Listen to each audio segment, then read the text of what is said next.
of yesteryear. Now, another special edition over here. We're going to explore a few highlights of famous rabbis' life. Rabbi Yehuda Aryeh of Modena, very famous rabbi of his time, and rabbi I don't think we actually covered a video on. We've spoken about him on various occasions in the past. I believe he passed away. It was actually on the 21st of March in the year 1648. He was 76 years of age. We mentioned him. If I'm not mistaken, I think his Hilula was on Rosh Chodesh Nisan, so we didn't cover him, so I thought we'd just try and play catch up over here and explore a few of the highlights of the famous rabbi's life. Now, it's interesting. I think he was actually born in English year 1571 on 23rd of April. It's chronicled over here. That would have been the 28th of Nisan, Chavchet Nisan, respectively. He would go on to become a rabbi. He would give over large sermons in itself on various different Torah-related topics. He was a Meshorer, dealing with song, Jewish song. He was a writer, an author, and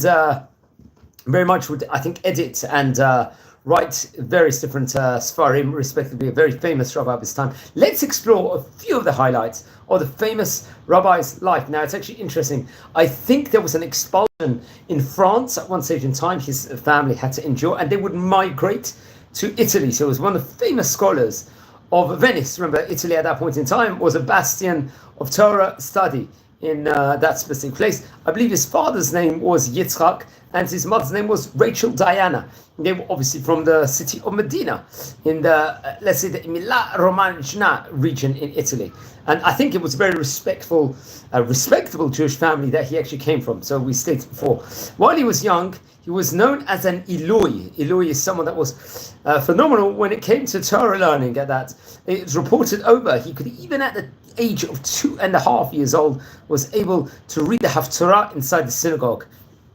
Absolutely phenomenal that was. That shows his, at a young age, the potential he actually had. When he was 3 years of age, he was already knew how to translate sections of the Torah into Italian. And when he was 10, he would study Torah in Padua. That was like a bastion area of Torah study at that point in time. There was yeshivot, and many great rabbis would actually come from there.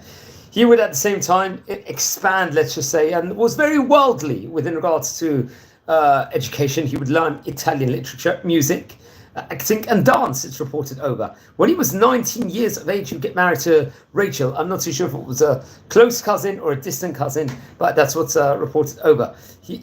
Very unfortunately, he did suffer some trials and tribulations in life. It's reported over that there was various sufferings, I think, let's just say in the social sphere in a bit, where would lose a lot of his money.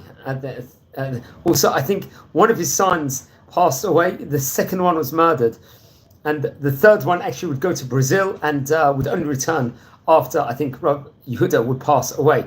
And I think also his wife suffered from illness also. So very unfortunately, he did suffer a lot in his life. He was a student of the famous Rabbi Shmuel Yehuda Katzenelbogen, who was a famous Italian sage during the 16th century, famous rabbi in Venice, respectively. He was and also I think Rabbi Shmuel Bel Elchanan Yaakov Archivolti. I think that was another one of his rabbis. He was, if I'm not mistaken, the author of the Torah work called Argot Bosem, respectively. He would work as a teacher, and at the age of 23 years old, he was already appointed as a Dayan in the city of Venice. He will also serve as Rosh Yeshiva in the Yeshiva in Venice. He was known to give over various grandiose sermons and to mitzchazek people, and even non-Jewish people was reported over. He would teach many years. There would be not just students that were Jewish, also Christian students would come. And one of his most famous students was another rabbi, Rabbi Shaul Levi Mortira. He was, I think, would go on to become the rabbi in Amsterdam, in the Netherlands, of the Spanish-Portuguese community, respectively. I think we mentioned him on various occasions before. And I think he would actually also become an Abbedin in Amsterdam. Now, it's interesting, he was engaged in various different fields in Judaism. He was also engaged in liberal professions. He was a director of the Theatre and Music Academy.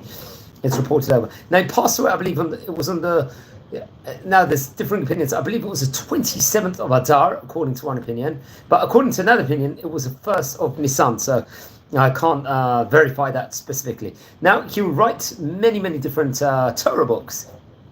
let's maybe explore a few of his writings. I think there was the Magen HaHerev was, let's say, a polemic attack upon Christian dogmas. I think in the Magen HaHerev, he takes on Christians to task for the interpretation of Hebrew scriptures and refutes, obviously, unequivocally, the claims of I'll call him Yoshka. They will say Jesus. I don't like to say these specific words in of itself, but he would have various different works. I think one of his works will be printed from the Mossad Harav Kook in 1956, called Shelot Shuvot Ziknei Yehuda. Then there was a Betlechem Yehuda, which was in the book, I think, printed in Venice in 1625. That would have been alive. Later on in Prague in 1705. The Diwan, which was various different poems. I think it was printed in 1932, edited by Shimon Bernstein. Ari Nohem, the Kitvei Y.A. Modena. This was letters, various of, I think, from the year 1906. Magen Vetsina, this was another one, I think printed in 1857. The Tzemach Tzadik, this was a famous one, translated, I think, later on in English, if I'm not mistaken. The Lev HaArya, which was another interesting book. The Pi HaArya. There was a various other books. Pi HaArya, I think, was printed in year 1640, respectively. Some of these books were very well known and very mentioned over on various occasions. I think, for example, the Midbar Yehuda had 209 pages printed in Venice in the year 1602 among his work, so we should mention a bit more within regards to it.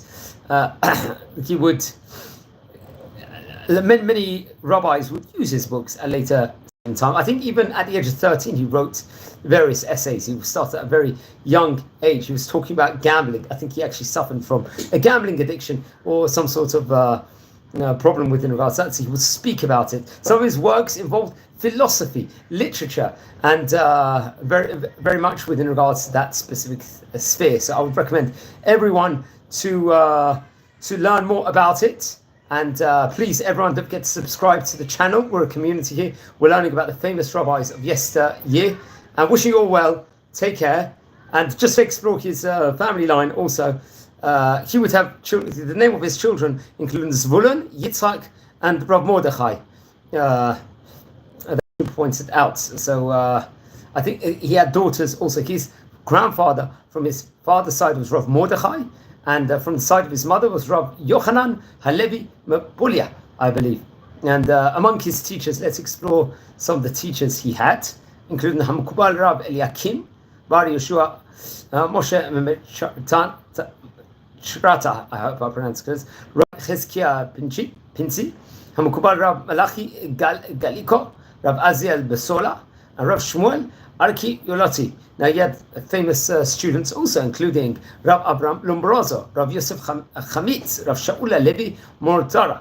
These are famous rabbis of his time, and I recommend everyone to learn more within regards to him. There was other great books, Ari Noham, as I mentioned before, which was a book, let's say, was not for Kabbalah, for example, that had 198 pages. I think it was published, actually, recently, if I'm not mistaken, in the year 1929, that book was. And there's actually a Chabad library online where you can actually see many of these books. There was further books, Magen V'Cherev, Magen V'Tzina. That's another book we didn't mention before. I think that was printed in 1856. And I recommend everyone to learn more within regards to him. Friends, subscribe to the channel. Wishing you all a fantastic day here from the city of Bet Shemesh. And we're reaching nearly 7,000 subscribers. So wishing you all a Shabbat Shalom.